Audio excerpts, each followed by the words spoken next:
को अनेक अनेक शुभेच्छा और साधुवाद जनाऊँगी जे प्रकृतिर संरक्षण करने रिन्यूएबल एनर्जी प्रसार प्रचार करने से पुणी एपरी एक काम हाथ को नहीं आपण मानक माध्यम आज यशस्वी प्रधानमंत्री नरेंद्र मोदी जी को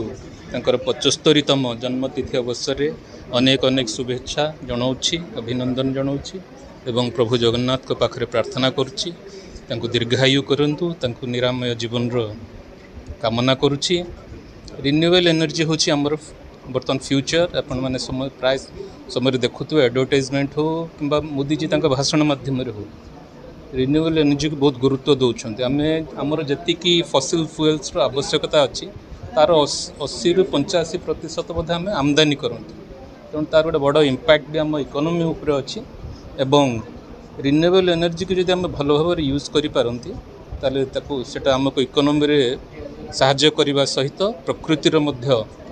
संरक्षण कर प्रकृति जपरी समस्ते आम कहते प्रकृति हूँ आम माँ तार जत्न नवा तार सम्मान करवा एवं ताकू समस्त आम परवर्ती पीढ़ी को गोटे सुस्थ वातावरण दबा हूँ आम दायित्व समस्त को इस अवसर में पुणी थे शुभेच्छा अभिनंदन। प्रथम तो यहाँ माइक्रोवेव नुहे यहाँ मैक्रोवेव कहीं मुझे कहली माइक्रो कहले छोट जदिवा से कथा गुड़ा को आम अभ्यस्त छोट बड़ू माइक्रो सहित बेसी एक्वेंटेड यहाँ माइक्रोवेव टेक्नोलोजी एवं माइक्रोवेव टेक्नोलोजी यहाँ फिफ्थ सर्विस जमती कि आम आगुरी आपण जानते आम आईटी शिक्षा क्षेत्र में थिलु आईटी एनेबल सर्विस रे थिलु गवर्नमेंट ट्रेनिंग फैसिलिटेटर भाव कम करुचु एबे भी करुचु मैन पावर सर्विस प्रोवाइडर हिसाब काम करुचु एटा आम गोटे मिशन जमती कि आम अलग स्टेट रे जते डेवलप्ड सोलार एनर्जी को लेकिन आम राज्य से डेवलप्ड है ना पर्यटन आम एवार है जे सोलार एनर्जी फायदा कौन तो माइक्रोवेव टेक्नोलोजी आज गोटे मिशन भली काम कर आज जे केमती प्रत्येक लोक पाखे जा पहुँचब बुझेब काउनसिलिंग कर यार फायदा सरकार कौन एम अच्छी एक बुझेब एवं आगामी दिन में आम खाली भद्रक नहीं आम एक्चुअली पूरा ओडिशा नहीं किंतु जेहेतु आम जन्म क्षेत्र और कर्म क्षेत्र दुईटा जाक भद्रक तेणु आम मिशन भद्रक को जमी सोलाराइजेशन समस्त रूपटॉप उपर सोलार पैनल थी सब्सिडी किलोवाट अनुसार अच्छी तथापि मुझे हायर सब्सिडीटा कहीदे 3 किलोवाट रे both state and central government subsidy मिसिकी 1,38,000 आपण पाइबे एवं विभिन्न कंपनी सोलार पैनल बा इक्विपमेंट्स यूज होची सेटा भेरी करिवो आपण प्राइस एटा आपण मान को डिटेल्स रे मु आउ केते बेले आपण मान सहित कथा हेबी मैक्सिमम टा 1,38,000 both state and central government छथि हम पीएम सूर्यघर को माने इंप्लीमेंट करिया पई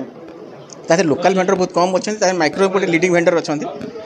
आमर एक्चुअली माने बर्तमान आपन को 1 किलोवाट टार्गेट आमर 500 कंज्यूमर पे प्रथम दिया है आप्लिकेसन से कहुई डायरेक्ट रिसीव करेंगे आम ए माने जो मैंने कंज्यूमर रही केवल आम मीटर कस्ट 3,700 समथिंग डिपोजिट करेंगे 5,000 डिपोजिट करेंगे आप कस्ट बाबद जो थे से पाखापाखि 55,000 मैंने आप बेनिफिट पाँच तेणुक आगुरी कौन होता जो आप 3 किलोवाट जो रोला से कौन अपफ्रंट डिपोजिट अधिक पड़ूला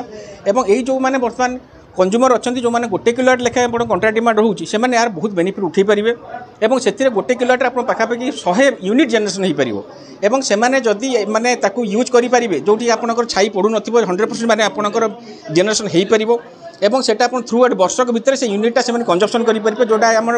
ऑनग्रिड डाटा सिंक्रोनाइज हो रही आपड़ जहाँ यूनिट हम से आम आर्जस्ट लास्ट हम तेणु आपड़ किसी असुविधा नहीं आम भी आज आपंकर जो विश्वकर्मा पूजा चली से आम पावर हाउस आम गोटे भी स्टल लगेचु तेणु जो मैंने इंटरेस्टेड हे से डायरेक्ट भी फॉर्म रिसीव करी आज एनरोल करेंगे।